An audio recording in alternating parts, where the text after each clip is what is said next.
नमस्कार। आप सभी का स्वागत है यूनी एग्जाम के इस प्लेटफॉर्म पर। आज हम आपके बीच में लेकर आए हैं उत्तर प्रदेश लोक सेवा आयोग की मुख्य परीक्षा के सामान्य अध्ययन प्रथम प्रश्न पत्र के पाठ्यक्रम पर चर्चा। उत्तर प्रदेश लोक सेवा आयोग की जो मुख्य परीक्षा है उसमें आप लोग जानते हैं कि सामान्य अध्ययन के 6 पेपर्स होते हैं। तो उसमें जो प्रथम प्रश्न पत्र है उसके पाठ्यक्रम के बारे में आज हम चर्चा करेंगे।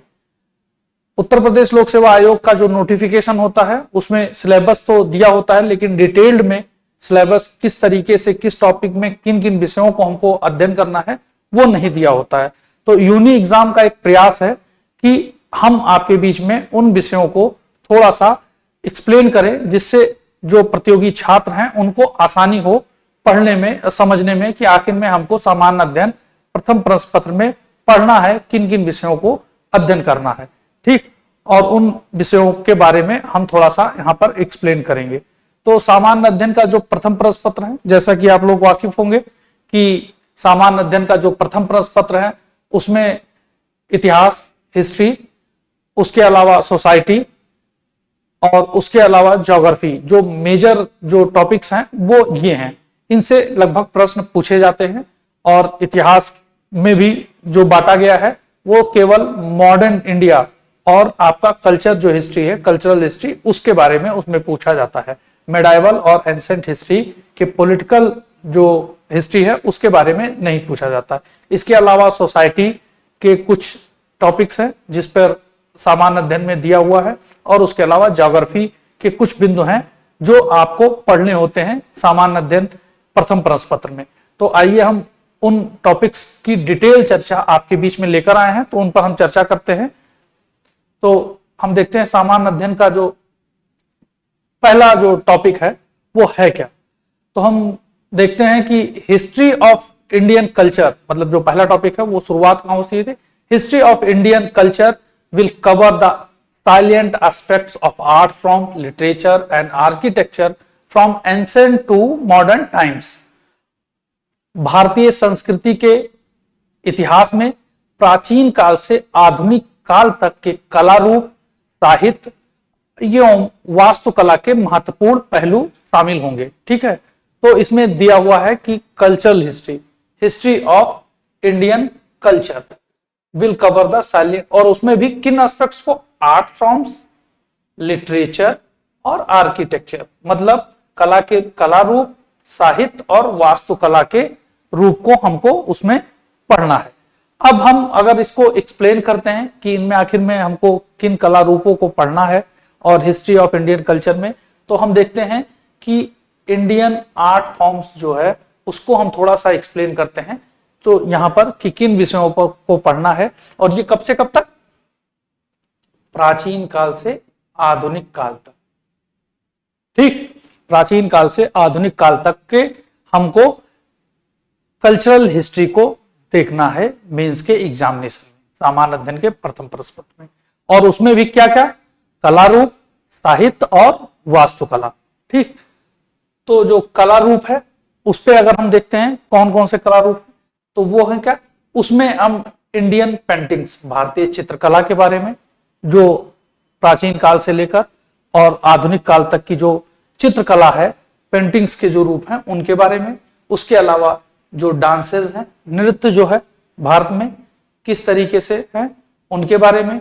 म्यूजिक, संगीत के बारे में कि कौन सी भारतीय संगीत, दक्षिण संगीत, ठीक है, संगीत के किन अलग अलग घरानों के बारे में, उनका अध्ययन हम लोग इसमें करेंगे आर्ट फॉर्म में। उसके अलावा नाटक और थिएटर, जो पहले नाटक जो थे प्राचीन काल से लेकर आधुनिक काल तक उनके बदलते हुए स्वरूप, और उसके अलावा थिएटर जो विकास हुआ है उसके बारे में हम इसमें देखेंगे कला के रूप में। इसके अलावा मार्शल आर्ट्स और विजुअल आर्ट्स। ठीक है, इन सब विषयों को हम कला रूप के अंतर्गत देखते हैं, कला रूप के अंतर्गत इसका अध्ययन करते हैं। अगर इसके अलावा हम देखते हैं कि साहित्य में किन किन विषयों पर हमको अध्ययन करना है, तो प्राचीन काल से लेकर आधुनिक काल तक कौन कौन से साहित्य होंगे, तो हम कुछ मेजर्स उसमें अगर उठाकर देखते हैं तो शास्त्रीय संस्कृत साहित्य, जैसा कि आप लोग जानते हैं कि वैदिक काल से लेकर जो साहित्यों का जो डेवलपमेंट हुआ, ठीक है, वो संस्कृत उसकी लैंग्वेज थी, उसके अलावा बदलते रहे। तो संस्कृत में जो प्राचीनतम क्लासिकल संस्कृत साहित्य हैं उनको हम पढ़ते हैं। उसके अलावा एंशिएंट बुद्धिस्ट लिटरेचर, ठीक है, जो बौद्ध साहित्य, जो पाली प्राकृत इसमें जो लिखे गए उन बौद्धिस्ट लिटरेचर्स के बारे में पढ़ते हैं, ठीक है। ये भी एक प्राचीन काल की एक अमूल्य धरोहर है, इसके बारे में हम इतिहास के कल्चरल हिस्ट्री में अध्ययन करते हैं। इसके अलावा आप देखते हैं कि एंशिएंट जैनिज्म हिस्ट्री मतलब लिटरेचर, प्राचीन जैन साहित्यों के बारे में भी हम लोग अध्ययन करते हैं कि प्राचीन जैन साहित्य थे क्या, उनके नामों के बारे में, उनका विकास कहाँ हुआ, ठीक है, थोड़ा बहुत इसकी चर्चा होती है और इसके बारे में पूछा जा सकता है, ठीक। आपका मध्यकालीन जो साहित्य थे, मध्यकालीन में टाइम में जो साहित्यों का विकास हुआ, चाहे वो राज्य के प्रश्रय से हुआ हो या राज्य के प्रश्रय से इतर जो स्वयं लोग साहित्यों का रचना करते थे, उन साहित्यों के बारे में, और उसके अलावा आधुनिक काल का भी जो साहित्य है, आधुनिक काल का साहित्य का, ब्रिटिश काल का जो साहित्य है, ठीक है, उन साहित्यों में का थोड़ा बहुत हमको लेखक किस किस साहित्यों का कैसे कैसे रूप और परिवर्तित हुआ, इनके बारे में थोड़ा बहुत हमको जानना होता है अपने कल्चरल हिस्ट्री के टॉपिक्स में, ठीक है। उसके अलावा वास्तुकला इसमें दिया हुआ है, आर्किटेक्चर, ठीक है। वास्तुकला, तो वास्तुकला में किन किन विषयों को हमको पढ़ना है प्राचीन काल से आधुनिक काल, तो उसमें जो मेजर है जैसे हड़प्पा वास्तुकला, हड़प्पन आर्किटेक्चर, आप लोग जानते होंगे कि हड़प्पा सभ्यता जब सबसे पुरानी भारत की प्राचीन सभ्यता है, तो वहां पर जो स्नानागार थे, ठीक है, जो अन्नागार थे, जहां पर स्टोरेज की जाती थी, जो उनके भवन थे, तो किस तरीके से हड़प्पा नगर, मोहनजोदड़ो नगर किस तरीके से, तो उनके बारे में, उनकी संरचना के बारे में थोड़ा बहुत हम लोग अध्ययन करते हैं आर्किटेक्चर में। मौर्यन वास्तुकला के बारे में, जो मौर्य टाइम में जो मौर्य काल जो था, उनमें जो वास्तुकला के अशोक के पिलर्स जो हों, क्या क्या वो किस तरीके की धातुओं का प्रयोग करते थे, उनका बहुत थोड़ा बहुत अध्ययन किया जाएगा, और क्या क्या उन जो वास्तुकला आर्किटेक्चर जो थे उनमें क्या क्या साहित्य हमको मिलते हैं, उन विषयों के बारे में हम देखते हैं। फिर आते हैं आप टेम्पल आर्किटेक्चर, जो आप देखते हैं कि भारत में टेम्पल आर्किटेक्चर जो गुप्त काल के टाइम में विकास हुआ, उसका किस तरीके से टेम्पल आर्किटेक्चर भारत में डेवलप हुआ, चाहे नॉर्थ में मंदिर की शैली क्या थी, चाहे वो नागर शैली हो या बेसर शैली हो, या दक्षिण में जो पल्लवकालीन जो मंदिर स्ट्रक्चर थे, उनके बारे में हम लोग यहाँ पर देखते हैं कि वो नागर, बेसर और द्रविड़ शैली थी क्या, ठीक है, और उसके बारे में उनके स्ट्रक्चर्स और उनके निर्माणकर्ता, उन सब चीजों का बारे में थोड़ा बहुत अध्ययन करते हैं हम लोग किसमें, कल्चरल हिस्ट्री में, ठीक। इसके अलावा इंडो इस्लामिक आर्किटेक्चर के बारे में भी हम लोग देखते हैं कि इंडो इस्लामिक आर्किटेक्चर क्या थे, किस तरीके से इंडो इस्लामिक आर्किटेक्चर का डेवलपमेंट हुआ, क्या क्या इस्लामिक उसमें मूल्य थे और कौन कौन से भारतीय उसमें तत्व दिखते हैं इंडो इस्लामिक आर्किटेक्चर में, और कौन कौन से आर्किटेक्चर इंपॉर्टेंस थे, तो उनके बारे में हम लोग अपने प्रथम टॉपिक में पढ़ेंगे। तो आप लोग ने थोड़ा बहुत समझ लिया कि आखिर में हमको जो हिस्ट्री ऑफ इंडियन कल्चर है उनमें आर्ट फॉर्म्स, लिटरेचर और आर्किटेक्चर में पढ़ना क्या है, लगभग कमोबेश इन्हीं विषयों को आपको देखना है। अब हम आते हैं अपने दूसरे टॉपिक की तरफ चलते हैं। तो हमने देखिए यहां पर दूसरा और तीसरा जो टॉपिक है एक में ले लिया है, क्योंकि ये मॉडर्न इंडिया से संबंधित है। तो हमने जैसे आपको शुरुआत में ही बता दिया कि प्राचीन काल और मध्यकाल का जो राजनीतिक इतिहास है, उस इतिहास को आपके मेंस के पाठ्यक्रम में, प्रीलिम्स के पाठ्यक्रम में तो है, लेकिन मेंस के पाठ्यक्रम में उसको सम्मिलित नहीं किया गया है। मेंस के पाठ्यक्रम में है क्या, तो जो टॉपिक नंबर 2 सामान्य अध्ययन प्रथम प्रश्न पत्र में जो दिया हुआ है वो है मॉडर्न इंडियन हिस्ट्री, ब्रैकेट्स में है 1757 to 1947, significant events, personalities and issues, ठीक। आधुनिक भारतीय इतिहास में 1757 ईस्वी से 1947 ईस्वी तक के महत्वपूर्ण घटनाएं, व्यक्तित्व और समस्याएं क्या थी। मतलब आप समझ सकते हैं कि मिड 18th सेंचुरी जो आपका यूपीएससी के सिलेबस में दिया हो, वही मिड 18th सेंचुरी मतलब 1757 के बाद से 1947 तक की जो महत्वपूर्ण घटनाएं थी, ठीक, और उसके अलावा उनके कौन कौन से व्यक्तित्व थे इंपॉर्टेंट जो रोल अदा कर रहे थे और समस्याएं क्या थी, ये आपके टॉपिक नंबर 2 में दिया हुआ है। इसके अलावा टॉपिक नंबर 3 में क्या दिया हुआ है ये भी हम थोड़ा सा यहां पर पढ़ लेते हैं। The freedom struggles in various stages and important contributions from different parts of the country. स्वतंत्रता संग्राम, इसके विभिन्न चरण तथा देश के विभिन्न भागों में इसमें योगदान देने वाले महत्वपूर्ण व्यक्ति और योगदान उनके, ठीक। तो हम देखते हैं कि आखिर में जो 1757 से लेकर 1957 तक भारतीय काल था, तो उस आधुनिक काल में किन किन चरणों से, किन किन महत्वपूर्ण व्यक्तित्व का, किन किन महत्वपूर्ण घटनाओं का और हमारे सामने समस्याएं की थी, उनका अध्ययन हम लोग इस टॉपिक में करते हैं। तो ये दोनों टॉपिक, टॉपिक नंबर 2 और टॉपिक नंबर 3, ये आपका आधुनिक भारत से ही संबंधित टॉपिक है और इसमें मेंस के एग्जामिनेशन में इससे अच्छे खासे क्वेश्चंस पूछे जाते हैं, क्योंकि ये आपके जो आधुनिक भारत है, इस समय का वर्तमान भारत है, इसका जो निर्माण हुआ, इसके जो मूल्य बने, वो इसी टाइम पीरियड में बने हैं। तो इसको हमने थोड़ा सा बहुत एक्सप्लेन करने की कोशिश की है कि आखिर में वो विषय क्या क्या थे। तो आप यहां पर देखते हैं important modern history events before 1857, मतलब हमने कहा है कि 1857 से पहले आधुनिक इतिहास की महत्वपूर्ण घटनाएं क्या थी। तो आप लोग जैसा जानते होंगे कि 1857 में एक बड़ा विद्रोह हुआ आधुनिक भारत में, जिसको प्रथम स्वतंत्रता संग्राम के नाम से भी जाना जाता है, ठीक है, सिपाही विद्रोह के भी नाम से जाना जाता है। इतिहास के विद्यार्थी अच्छे से जानते होंगे और जिन्होंने नहीं पढ़ा है वो जान लें, ठीक है, कि 1857 जिसमें महारानी लक्ष्मीबाई, तात्या टोपे, बेगम हजरत महल ने महत्वपूर्ण योगदान दिया था। तो उस 1857 के उस संघर्ष के पहले आधुनिक भारत की क्या स्थिति थी, क्या महत्वपूर्ण घटनाएं थी। तो उस समय देखेंगे कि जो मुगल काल था, मुगल काल का पतन हो रहा था, मुगल साम्राज्य का पतन हो रहा था और उसके साथ साथ क्षेत्रीय शक्तियां जो थी अलग अलग, चाहे अवध हो चाहे हैदराबाद हो, वहां क्षेत्रीय शक्तियों का उभार हो रहा था।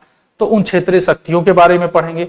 उसके अलावा आप देखते हैं कि उसी समय ब्रिटिशर्स और जो फ्रेंच थे उनके बीच उपनिवेशों को लेकर एक संघर्ष चल रहा है, डचों के बीच एक संघर्ष चल रहा है।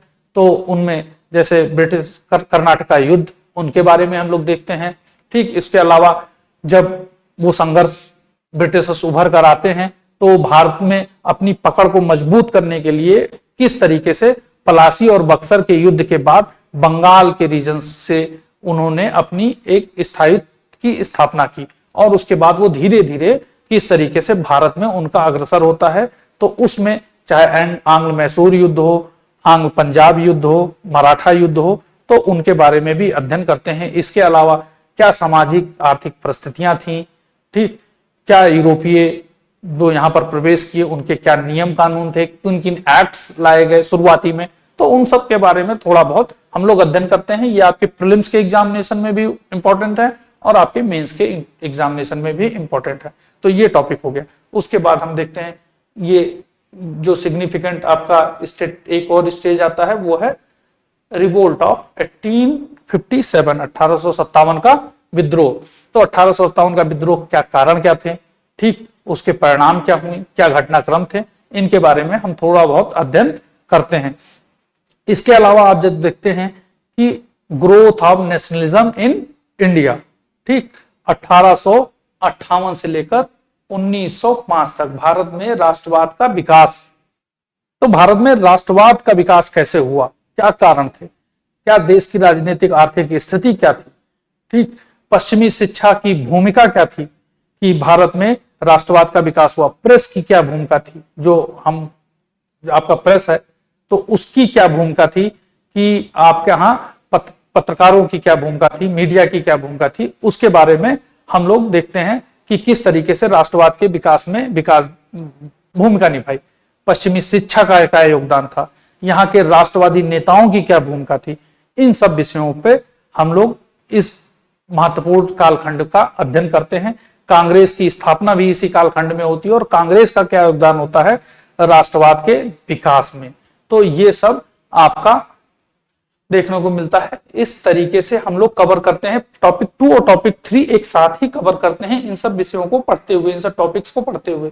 Beginning of mass nationalism from 1919 to 39, जन राष्ट्रवाद की शुरुआत 1919 से 1939। तो 1939 तक, जो 1905 से ही आप लोग देख लीजिए, तो किस तरीके से आपका राष्ट्रवाद जो है वो किस तरीके से जन राष्ट्रवाद में परिवर्तित होता है। तो आप लोग देखते हैं 1905 में जो बंगाल विभाजन हुआ, स्वदेशी आंदोलन हुआ, कांग्रेस की जो भूमिका थी, होम रूल लीग आंदोलन हुआ, उसके अलावा महात्मा गांधी का जो उभार, महात्मा गांधी जब दक्षिण अफ्रीका से भारत आते हैं, वो किस तरीके से चंपारण सत्याग्रह, असहयोग आंदोलन, सविनय अवज्ञा आंदोलन, इन माध्यमों से राष्ट्रवाद जो है वो जन जन तक पहुंचाते हैं। ठीक, तो इन सब विषयों को हम लोग देखते हैं आपके इस राष्ट्रवाद के, इस जन राष्ट्रवाद तक पहुंचने की प्रक्रिया में। ठीक, इसके अलावा उन आंदोलनों को देखते हैं जो भारतीय राष्ट्रीय स्वतंत्रता संघर्ष के लिए बहुत ही महत्वपूर्ण थे। तो उन आंदोलनों के बारे में भी हम यहाँ अध्ययन करते हैं। अब हम आते हैं आपके इसी टॉपिक 2 से तीसरे में हम और क्या विषय पढ़ते हैं, टुवर्ड्स फ्रीडम एंड पार्टीशन 1939 से 1947, स्वतंत्रता एवं विभाजन की ओर 1939 से 1947। तो 1939 से 1947 के बीच में जो महत्वपूर्ण घटनाक्रम हुए, उसमें हम देखते हैं कि किस तरीके से द्वितीय विश्व युद्ध वर्ल्ड में चल रहा था, तो उसके बाद किस तरीके से भारत में बहुत तेजी से घटनाक्रम परिवर्तित हो रहे थे। उसके बाद जो आप लोगों ने अगर हिस्ट्री पढ़ा होगा तो देखा होगा कि अगस्त ऑफर किस तरीके से है, सांप्रदायिकता का विकास किस तरीके से उसी समय शुरुआत होती है पाकिस्तान की मांग को लेकर। यही वो टाइम पीरियड है जहां पाकिस्तान की मांग अब बहुत तेजी से उभर रही है। इसके अलावा इस समय समाजवाद का विकास हो रहा है, समाजवादी विचारधारा का, किसान आंदोलन का जो विकास हो रहा है, और क्रिप्स मिशन जो ब्रिटिशर्स द्वारा भारतीयों के लिए लाया जाता है, भारत छोड़ो आंदोलन, और उसके अलावा अन्य कई बेबल मिशन, कैबिनेट मिशन, ये सब लाते हैं। और उस तरीके से द्वितीय विश्व युद्ध के साथ साथ भारत में जब राष्ट्रवाद और स्वतंत्रता के लिए एक बड़ी तेजी से मांग होती है, तो उसमें किस तरीके से भारत को स्वतंत्रता मिलती है। तो हम इन टॉपिक्स में 1757 से लेकर 1947 तक के घटनाक्रम, व्यक्तित्व और समस्याओं को भी पढ़ेंगे। और इसके अलावा स्वतंत्रता संग्राम के जो विभिन्न चरण हैं, देश के विभिन्न भागों में महत्वपूर्ण जो व्यक्ति हैं और उनका योगदान क्या है, उसके बारे में भी अध्ययन करेंगे। तो ये बड़ा ही इंपॉर्टेंट टॉपिक है आपका टॉपिक नंबर 2, टॉपिक नंबर 3, जिससे अच्छे खासे क्वेश्चंस आपको पूछे जाते हैं आपके सामान्य अध्ययन के प्रथम प्रश्न पत्र पर। अब हम आते हैं नेक्स्ट टॉपिक पर। नेक्स्ट टॉपिक क्या है? नेक्स्ट टॉपिक दिया हुआ है post independence consolidations and reorganisation within the country till 1965 AD. स्वतंत्रता के बाद देश के भीतर एकीकरण और पुनर्गठन, तो 1965 ईस्वी तक। तो हम देखते हैं कि इसमें कि स्वतंत्रता के बाद देश के भीतर जो स्वतंत्र हो गया भारत, तो उसके बाद किस तरीके से भारत का एकीकरण जो होता है, ठीक है, पुनर्गठन होता है, और भारत विकास के रास्ते पर स्वतंत्रता के साथ किन नीतियों को लेकर चल रहा होता है। तो उसमें जो पहला, हम उसको खंड वाइज अगर हम एक्सप्लेन करें सिलेबस को, तो देखते हैं कि पहला तो राष्ट्र निर्माण की एक प्रक्रिया होती है। हमारा देश जो विभिन्न देशी रियासतों में बटा हुआ है, तो किस तरीके से रियासतों का एकीकरण होता है, और उसके साथ साथ किस तरीके से राज्य पुनर्गठन होते हैं, इसी टाइम पीरियड के बीच में राज्यों का निर्माण होता है।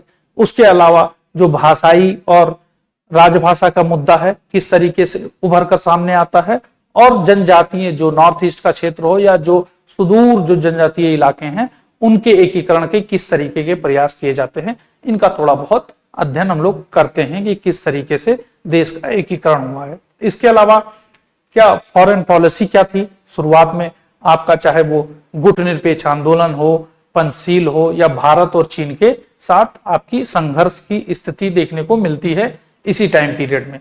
तो किस तरीके से वो हम अब देखते हैं कि विदेश नीति का मुद्दा क्या होता है और किस तरीके से विदेश नीति का निर्माण होता है। इसके अलावा अर्थव्यवस्था के दिशा में हम देखते हैं कि नियोजित अर्थव्यवस्था, मिश्रित अर्थव्यवस्था अपनाई जाती है भारत में अर्थव्यवस्था के विकास के लिए। उसके अलावा कृषि और भूमि सुधार, जो जमींदारी उन्मूलन के अभियान लाए जाते हैं, और औद्योगिक स्थिति में सुधार के लिए क्या प्रयास किए जा रहे हैं, पंचवर्षीय योजनाओं के माध्यम से किस तरीके से आर्थिक स्थिति में सुधार किया जा रहा है। तो इसका अध्ययन हम करते हैं अपने टॉपिक नंबर 4 में, जो आपका सामान्य अध्ययन के प्रथम प्रश्न पत्र पर दिया हुआ है। तो इस तरीके से आप देखते हैं कि उन मिड 18वीं सेंचुरी से लेकर आपका स्वतंत्रता के बाद 1965 ईस्वी तक आपके 3 टॉपिक्स में आपका पूरा इतिहास, आधुनिक भारत का इतिहास कंप्लीट होता है। ठीक, अब हम नेक्स्ट टॉपिक की तरफ बढ़ते हैं। नेक्स्ट टॉपिक क्या है? नेक्स्ट टॉपिक आपका जो है वो है history of the world. History of the world में क्या दिया हुआ है, एक्सप्लेन किया है सिलेबस थोड़ा बहुत। तो history of the world will include events from 18th century to the middle of the 20th century, such as the French Revolution of 1789, Industrial Revolution, World Wars, redraw the national boundaries, socialism, Nazism, fascism, and their forms and effects on the society. अब हम हिंदी में देखते हैं। विश्व के इतिहास में 18वीं सदी से 20वीं सदी के मध्य की घटनाएं, जैसे फ्रांसीसी क्रांति जो 1789 में हुई, औद्योगिक क्रांति, विश्व युद्ध, राष्ट्रीय सीमाओं का पुनः सीमांकन, समाजवाद, नाजीवाद, फासीवाद इत्यादि के रूप और समाज पर उनके प्रभाव इत्यादि शामिल है। तो हम इस टॉपिक में लगभग टॉपिक वर्ल्ड हिस्ट्री का जो दिया हुआ है उसमें ही कई टॉपिक को उसने एक्सप्लेन कर दिया है। ठीक है, लेकिन कुछ टॉपिक फिर भी नहीं एक्सप्लेन किए गए हैं, तो उन पर हम चर्चा करेंगे। तो जैसे कि इंडस्ट्रियल रेवोल्यूशन, किस तरीके से ब्रिटेन और उस क्षेत्र में इंडस्ट्रियल रेवोल्यूशन होता है, और उसके बाद इंडस्ट्रियल रेवोल्यूशन के बाद किस तरीके से उपनिवेशवाद की प्रक्रिया और तेजी से बढ़ती है, क्यों जरूरत है उपनिवेश और नए बाजारों की। तो इंडस्ट्रियल रेवोल्यूशन विज्ञान और साइंस के प्रभाव में किस तरीके से हो रहा है उसके बारे में हम लोग देखते हैं। इसके अलावा अमेरिका का स्वतंत्रता संग्राम, किस तरीके से अमेरिका में भी जो स्वतंत्रता के लिए प्रयास किए गए, ठीक है, और अमेरिका किस तरीके से स्वतंत्र होता है ब्रिटिशर से, तो उसके बारे में भी हम लोग देखते हैं। इसके अलावा फ्रांस की क्रांति जो दिया हुआ है 1789 में, जो आप आधुनिक भारत हो या आधुनिक विश्व हो तो फ्रेंच रेवोल्यूशन से बहुत ही ज्यादा प्रभावित है। तो क्या था फ्रेंच रेवोल्यूशन, उसके मूल्य क्या थे, उसके बारे में हम देखते हैं। और उसके साथ साथ फ्रेंच रेवोल्यूशन के साथ ही यूरोप में राष्ट्रवाद, तो किस तरीके से यूरोप में राष्ट्रवाद फ्रेंच रेवोल्यूशन के प्रभाव में और उसके अलावा अन्य मूल्यों के, चाहे वो अमेरिकन क्रांति का इफेक्ट हो, तो किस तरीके से यूरोप में राष्ट्रवाद का विकास होता है उसके बारे में। उसके अलावा किस तरीके से जो अलग अलग इटली, जर्मनी का एकीकरण हो रहा है, किस तरीके से नए राष्ट्र राज्यों का उद्भव हो रहा है, ठीक है, उसके बारे में हम लोग यहाँ पर वर्ल्ड हिस्ट्री में देखते हैं। इसके अलावा क्या है, राइज ऑफ कैपिटलिज्म, कोलोनिज्म, इंपीरियलिज्म, पूंजीवाद, उपनिवेशवाद और साम्राज्यवाद का उदय। ठीक है, किस तरीके से बाजार औद्योगिक क्रांति के बाद पूंजीवाद का विकास होता है, इसके बाद उपनिवेशवाद की जरूरत क्यों होती है, साम्राज्यवाद की जरूरत क्यों है, ठीक है, साम्राज्यवाद है क्या, उपनिवेशवाद है क्या, इसके बारे में हम लोग इसमें देखते हैं। और इनका अध्ययन करना होता है सामान्य अध्ययन के प्रथम प्रश्न पत्र में, जो मुख्य परीक्षा के लिए आप जब जाते हैं।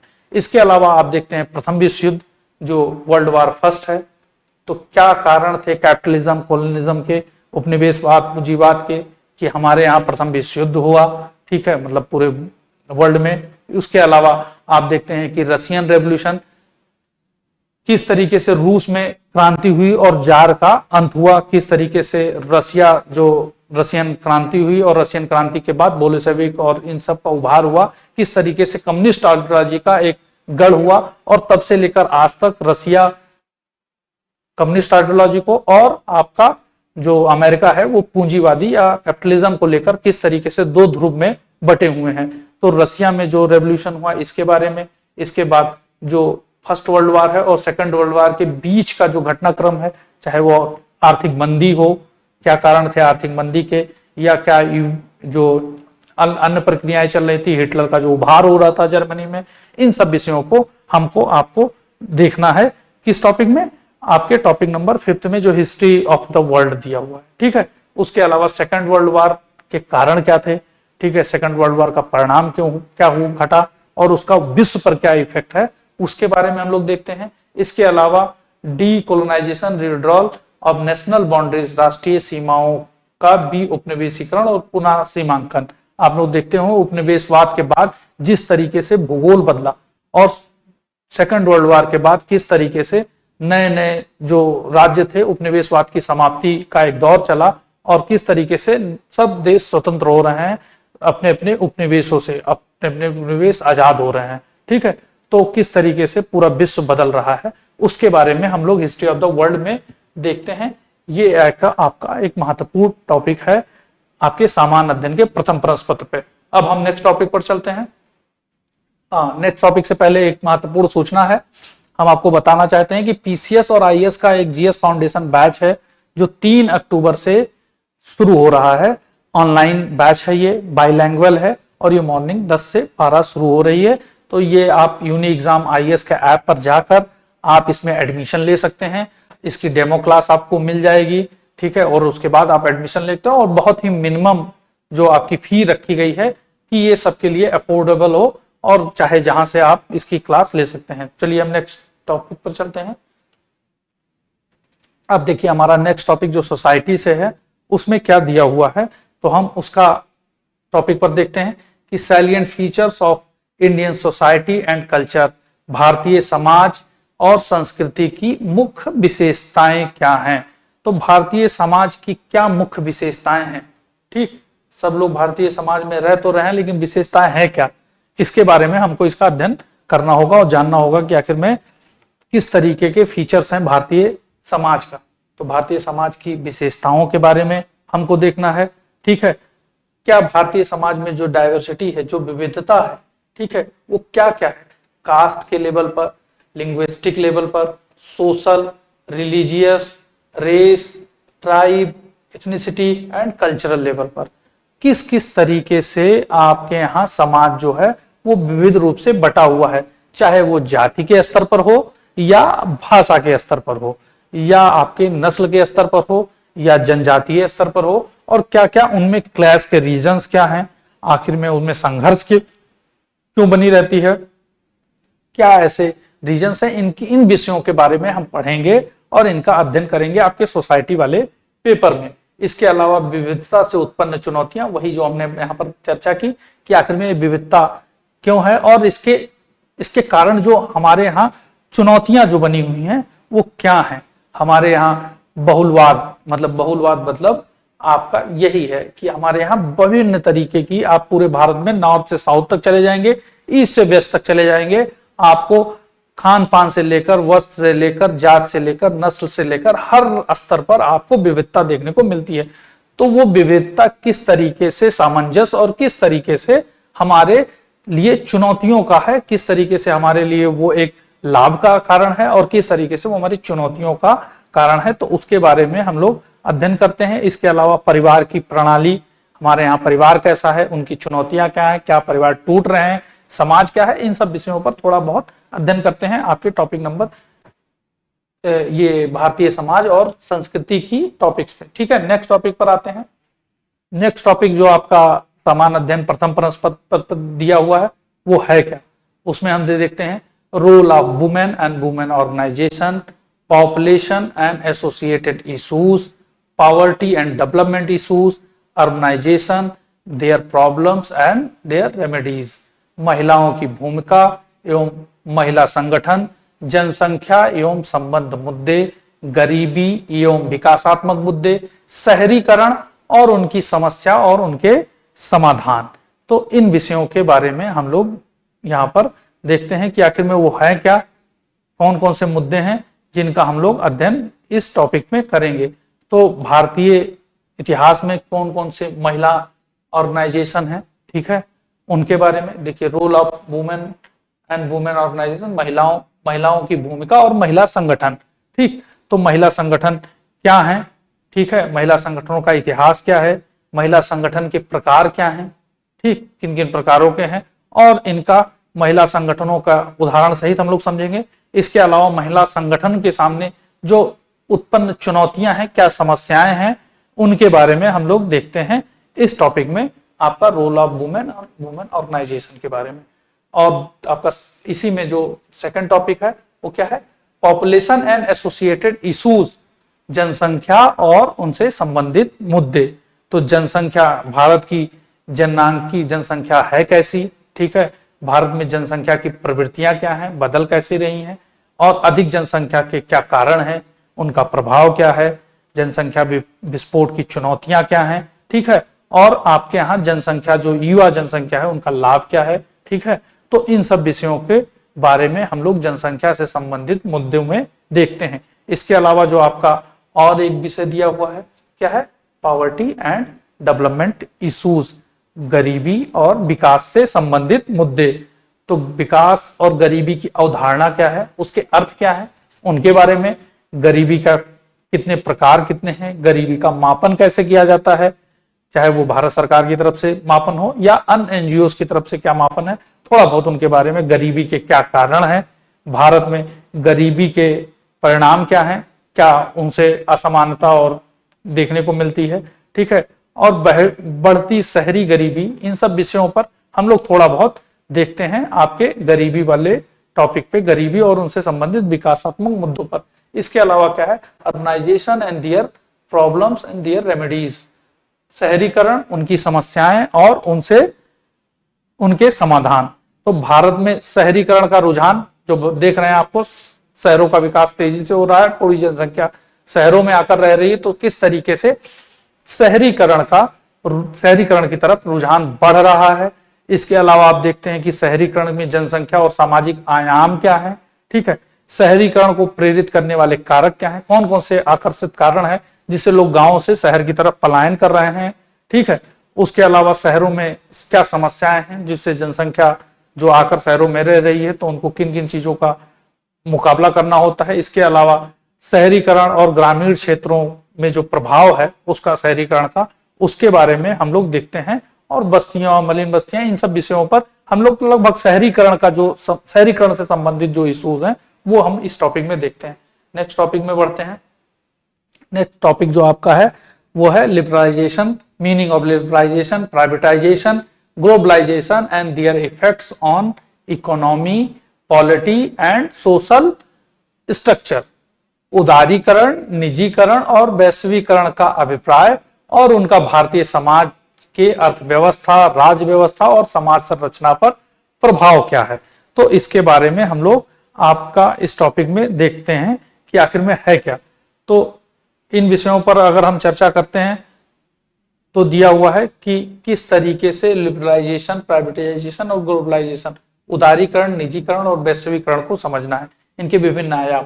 तो आप जानते होंगे कि जो इकोनॉमिक स्तर पर, ये इकोनॉमी के से संबंधित और इसके अलावा सोसाइटी से संबंधित थोड़े विषय हैं कि किस तरीके से लिबरलाइजेशन हुआ इकोनॉमिक स्तर पर 90s के दशक में, ठीक है, और उसके बाद जो सरकारी जो कार्य करती थी कंपनियां, उनके जगह प्राइवेटाइजेशन बढ़ा, किस तरीके से प्राइवेटाइजेशन की प्रवृत्ति बढ़ रही है 90 के दशक में, उनके प्रभाव क्या है, ठीक है, उनका और उनको प्रेरित करने वाले कारक क्या है, उनका सामाजिक, सांस्कृतिक, आर्थिक और महिला और कृषि क्षेत्र में प्रभाव क्या है प्राइवेटाइजेशन का। ग्लोबलाइजेशन जो आप देख रहे हैं कि वैश्वीकरण का जो एक दौर चल रहा है, पूरी दुनिया एक साथ जुड़ रही है, तो वैश्वीकरण का इन लोगों पर प्रभाव क्या है और इनको प्रेरित करने वाले कारक क्या है, क्या ऐसे कारक हैं जिससे ये गतिविधियां बढ़ रही हैं और इनका इफेक्ट क्या है, क्या उसका परिवार पर क्या इफेक्ट हो रहा है, उदारीकरण, निजीकरण और वैश्वीकरण का, क्या सामाजिक, संस्कृति,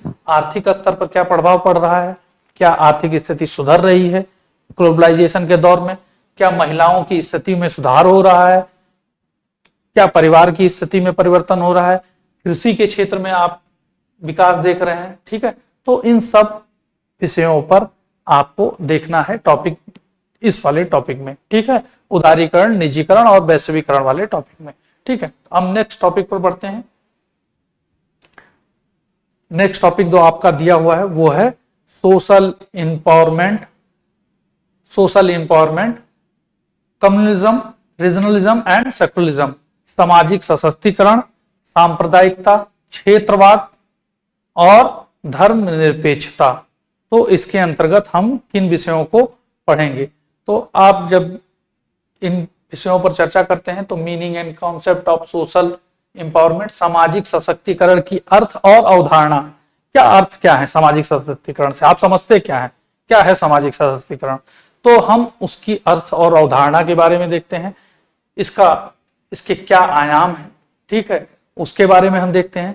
इसके अलावा हम सांप्रदायिकता, कम्युनिज्म जो दिया हुआ है ये, ठीक है, सांप्रदायिकता और इसकी विशेषताएं, क्या है सांप्रदायिकता है क्या, ठीक है, इसके अर्थ के बारे में देखेंगे। उसके अलावा इसकी क्या प्रमुख विशेषताएं हैं, और समकालीन भारत में सांप्रदायिकता, जो वर्तमान भारत है वहां किस तरीके से सांप्रदायिकता बनी हुई है, उसकी चुनौती क्या है, सांप्रदायिकता के कारण क्या है, इनके परिणाम क्या है। तो ये एक गंभीर विषय है आज के टाइम में। इससे नवीनतम एग्जामों में आपसे एक प्रश्न पूछा जा सकता है सामान्य अध्ययन के पेपर में, क्योंकि ये गंभीर समस्या आज भी बनी हुई है, सांप्रदायिकता का विषय, ठीक है। तो किस तरीके से ये प्रभाव डालता है। इसके अलावा आप देखते हैं रीजनलिज्म, जो क्षेत्र है और क्षेत्रवाद की अवधारणा क्या है, क्षेत्रवाद से हम क्या समझते हैं, क्षेत्रवाद है क्या, ठीक है, इन विषयों के बारे में हम देखते हैं। इसके अलावा भारत में क्षेत्रवाद कहाँ है, किस तरीके से विद्यमान है, ठीक है, किन किन क्षेत्रों में क्षेत्रवाद देखा जाता है, उसके परिणाम क्या है, ठीक है, उसके कारण क्या है और उसके परिणाम क्या है क्षेत्रवाद, ठीक, कैसे ये लोगों के लिए या भारत की एकता और अखंडता के लिए किस तरीके से खतरनाक साबित हो सकते हैं, ठीक है, उनके बारे में हम लोग इस टॉपिक में देखेंगे। और उसके अलावा धर्मनिरपेक्षता की अवधारणा, कॉन्सेप्ट ऑफ सेकुलरिज्म, मतलब ये जो टॉपिक है सेकुलरिज्म का, धर्मनिरपेक्षता का भारतीय मॉडल और भारत में धर्मनिरपेक्षता। तो धर्मनिरपेक्षता है कहां, ठीक है, किसकी उसकी अवधारणा कहां है, और भारत में उसकी अवधारणा, क्योंकि आप जानते होंगे धर्मनिरपेक्षता एक यूरोपीय कॉन्सेप्ट है, ठीक है, या पश्चिम का कॉन्सेप्ट है।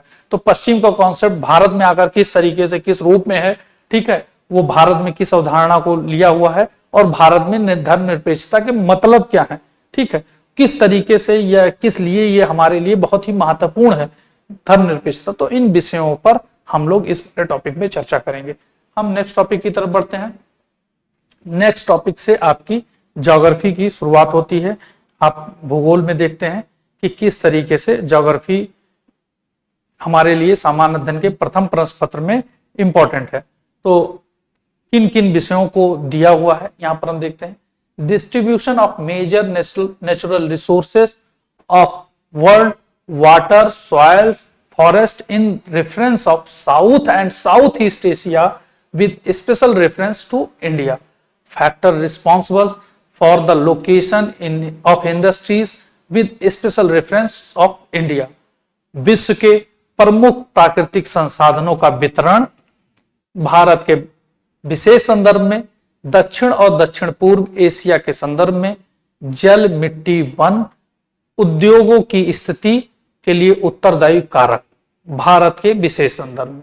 तो हम यहां पर देखते हैं कि किन किन विषयों को हमको इसमें पढ़ना है।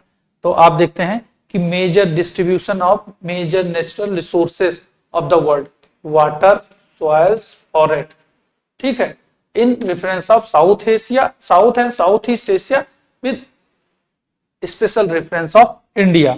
तो हम देखते हैं कि टाइप ऑफ रिसोर्स क्या क्या है, जो भूमि संसाधन है, land resource, forest resource, water resource, कृषि जो रिसोर्स है, तो किस तरीके से ये जो लैंड रिसोर्स है, फॉरेस्ट रिसोर्स किस तरीके से साउथ एशिया में और इंडिया में कहां कहां फॉरेस्ट रिसोर्स हैं, किस तरीके से हमारे लिए इंपॉर्टेंट है, मिट्टी जो हमारे लिए भूमि संसाधन जो हमारा है, लैंड रिसोर्सेस है, उनका क्या उपयोगिता है, क्यों हमारे लिए इंपॉर्टेंट है, क्यों उनको बचाना जरूरी है भूमि को, और इसके अलावा आपका जल संसाधन, जो जल की संकट है, जल संसाधन किस तरीके से हमारे लिए इंपॉर्टेंट है और किन किन सहायता कर सकता है हमारे जीवन को आसान बनाने के लिए। तो उन विषयों पर हम इस पर चर्चा करते हैं। वो संसाधन है क्या, उनके कारण क्या है नेचुरल रिसोर्सेस यहाँ पर किस तरीके से पाए जाते हैं, कौन कौन से हैं, उनके कारण क्या है और वो किस तरीके से हमारे लिए उपयोगी है, ठीक है, इन विषयों पर चर्चा करते हैं।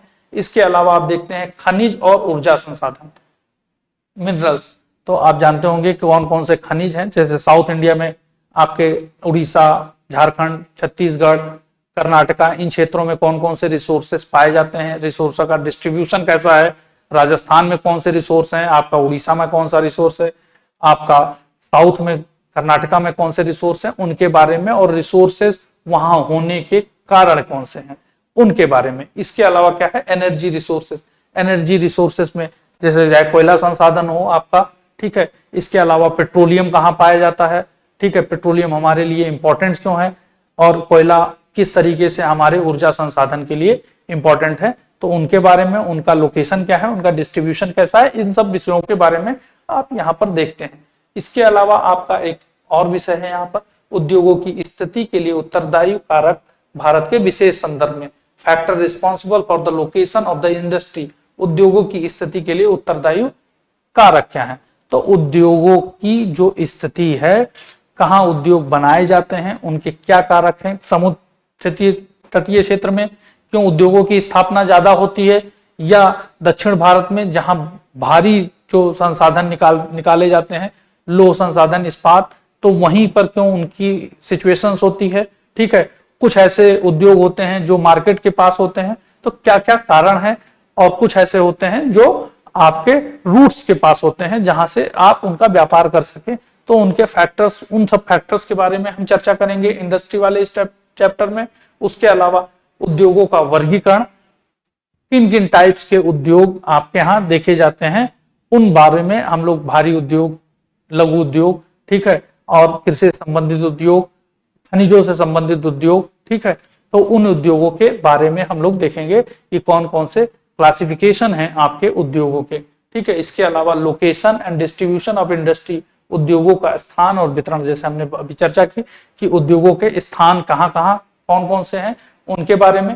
इसके अलावा मेजर रिसोर्स जो इंडस्ट्रीज हैं, iron and steel, IT, cotton textile, ठीक है, तो आप जानते होंगे टेक्सटाइल और कॉटन का जो आपकी इंडस्ट्री है वो भारत की बहुत बड़ी इंडस्ट्री है, ठीक है। लो इस्पात उद्योग, आईटी जो आपका दक्षिण भारत में है या आपका महाराष्ट्र में है, तो आईटी सेक्टर किस तरीके से सर्विस सेक्टर को इंपॉर्टेंट रोल अदा कर रहा है, तो इन सब इंडस्ट्री, इन सब सेक्टर्स के बारे में जो आर्थिक स्थिति के को इंपॉर्टेंस रोल है, उनके बारे में हम लोग इस टॉपिक में पढ़ेंगे। अब हम लोग नेक्स्ट टॉपिक की तरफ चलते हैं।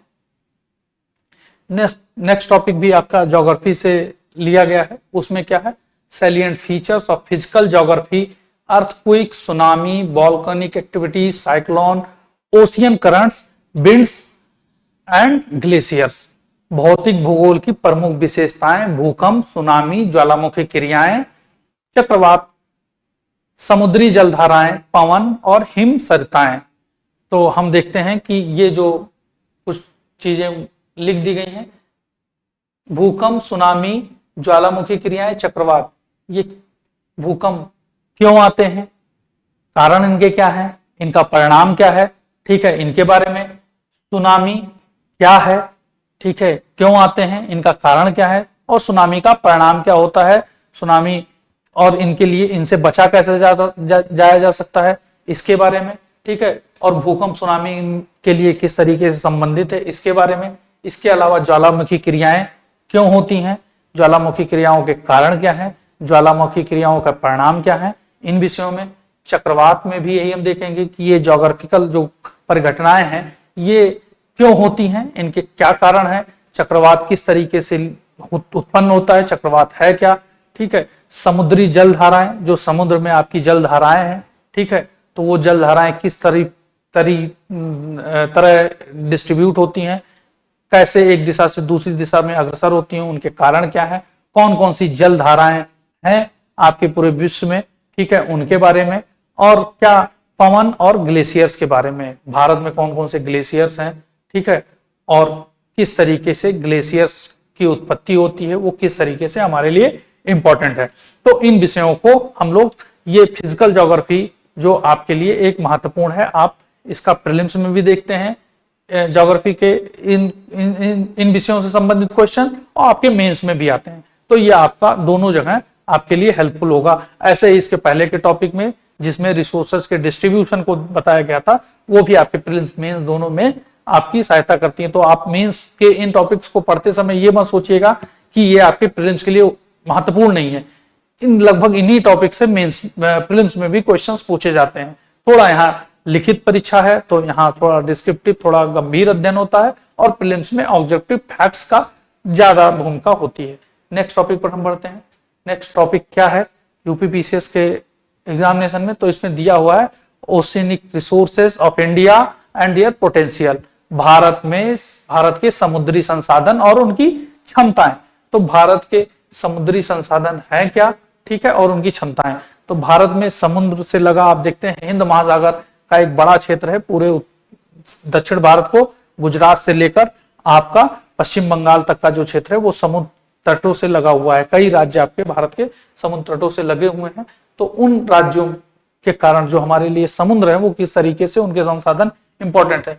तो आप देखते हैं फिशरीज, मत्स्य पालन, जो समुद्र तटीय क्षेत्र है वहां मत्स्य पालन एक बहुत महत्वपूर्ण रोल अदा करता है। उसके अलावा आप देखते हैं मिनरल रिसोर्सेस, जैसे आपका पेट्रोलियम है तो उनका एक बहुत बड़ा सेक्टर है। तो और इसके अलावा और खनिज रिसोर्सेज जो हैं जो आपको समुद्र से प्राप्त होते हैं, तो वो मिनरल रिसोर्सेज के बारे में पढ़ना है। हाइड्रोकार्बन, ठीक है, इनके बारे में आपको देखना है। इसके अलावा जो समुद्र जैव प्रौद्योगिकी है, जो समुद्रीय जीव जंतु और उनके बारे में हम लोग पढ़ते हैं, वो किस तरीके से हमारे जीवन में हेल्पफुल हो सकते हैं, ठीक है, उनका क्या प्रयोग हो सकता है, उसके बारे में, वो टेक्नोलॉजीज के बारे में हम लोग अध्ययन करते हैं ये आखिर में है क्या। इसके अलावा पर्यटन, तो आप जानते होंगे समुद्री क्षेत्र में पर्यटन का एक बहुत बड़ा क्षेत्र होता है जो समुद्र से संबंधित सी बीचेस होते हैं।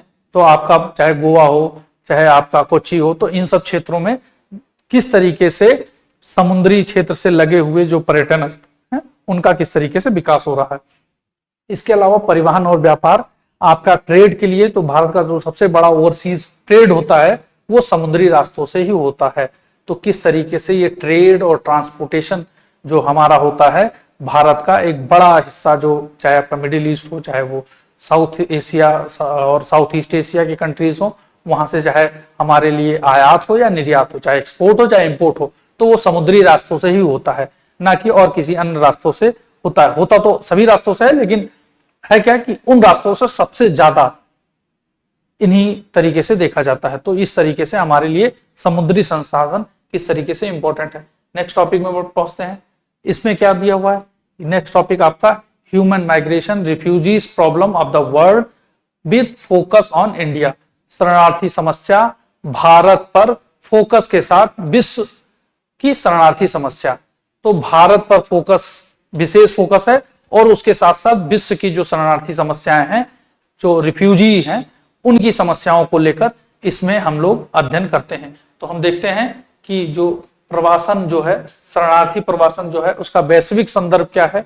तो आपने देखा होगा कुछ साल पहले जो सीरिया और इराक में ISIS का जो प्रकोप था, उसके कारण बहुत बड़ी संख्या में लोग वहां से प्रवास कर गए, किस तरीके, यूरोप की तरफ या अन्य देशों की तरफ।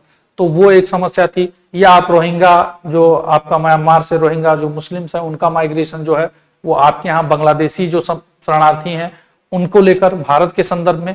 तो वो सब विषयों को हम लोग देखेंगे कि उनके कारण क्या है और उनका गंभीर परिणाम है क्या, आखिर में वो शरणार्थी समस्याएं क्यों उत्पन्न हो रही हैं, और वैश्विक संदर्भ में और भारत के संदर्भ में, और भारत उनके सामने चुनौतियां क्या हैं, और भारत में शरणार्थी समस्या, भारत में शरणार्थी स्थिति है क्या, और उनका समाधान और रणनीतियां और वो चुनौतियां हैं क्या। तो इन सब विषयों में हम इस टॉपिक में देखते हैं, इन सब विषयों को हम लोग कवर करेंगे इस टॉपिक में। नेक्स्ट टॉपिक में हम लोग बढ़ते हैं। तो आप देखते हैं नेक्स्ट टॉपिक जो है वो है frontiers and boundaries with reference of Indian सब कॉन्टिनेंट। भारतीय उपमहाद्वीप के संदर्भ में सीमाएं, और सीमाएं वो भी फ्रंटियर्स और बाउंड्रीज जो है वो वही लगभग एक ही विषय है। तो हम लिख देते हैं जियोग्राफिकल बाउंड्रीज, पॉलिटिकल बाउंड्रीज और डिस्प्यूट एरियाज। इसमें 3 विषयों को हम लोग कवर करते हैं कि भारतीय उपमहाद्वीप में जो भारत से संबंधित कॉन्टिनेंट है, इंडियन सब कॉन्टिनेंट है, उनके संदर्भ में हम बाउंड्री और उनसे संबंधित समस्याओं को देखते हैं।